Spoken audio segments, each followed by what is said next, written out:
today's tip, it's a function of Revit that most people probably don't use enough.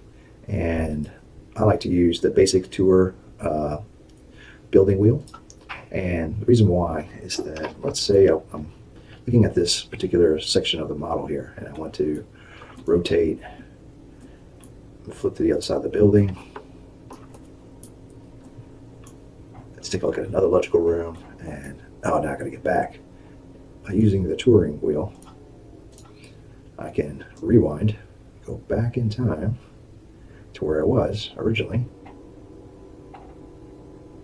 All right. And now that I'm here, if I need to, let's say I'm on a certain floor, I can always move up and down really easily.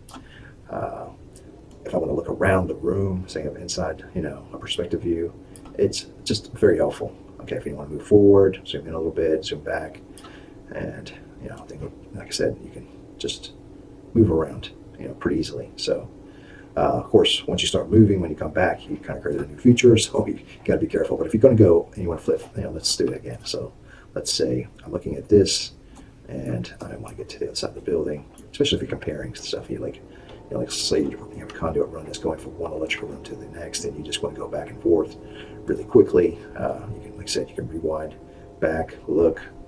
Oh, okay, I got it. Yeah, let's go back to where I was. Oh, there. Okay, so it's just a quick way to navigate the model quickly. Like I said, it's a tool that's always been there since time began for Revit, but it's really underutilized.